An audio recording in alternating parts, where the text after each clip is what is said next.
Alors on se trouve ici sur un chantier archéologique, une opération qui fait suite à un diagnostic archéologique réalisé en 2015 et qui a permis de mettre au jour des vestiges de la Première Guerre mondiale.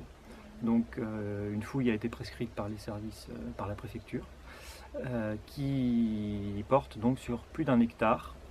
À l'issue de cette opération, on a mis au jour un certain nombre de vestiges français, qui consiste essentiellement en un réseau de boyaux assez complexe qui mène chacun à des abris enterrés, parfois très importants, qui ont accueilli des hommes pour un certain nombre d'entre eux et qui ont permis pour les autres de stocker des munitions, des denrées alimentaires et l'équipement lié à l'équipement militaire.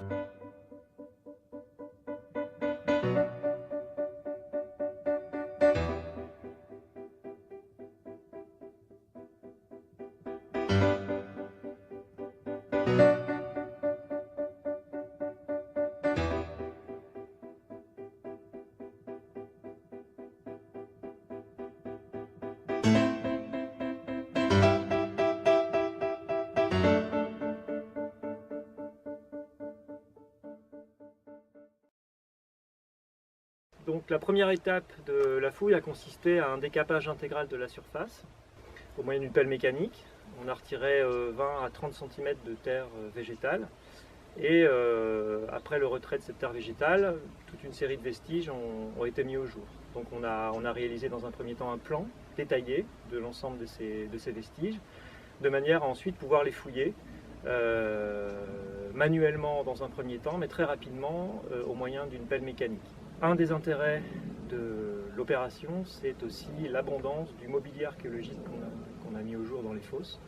On a notamment découvert une série de fosses dépotoirs, un peu en retrait du camp, et qui ont servi de poubelle aux soldats qui ont fréquenté le camp. Et dans ces fosses dépotoirs, on a découvert du mobilier lié à la vie domestique. Donc des bouteilles en verre, des récipients métalliques, beaucoup de boîtes de conserve, mais aussi des encriers, des objets, des récipients destinés à contenir différents condiments, des objets en lien avec la prise en charge médicale des soldats aussi.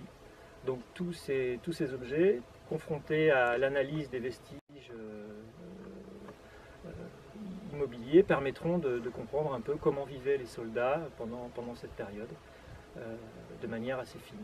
Voilà. Et donc c'est une opération assez inédite dans le département de l'Aisne et qui permet donc de documenter sur le plan matériel une période récente de l'histoire.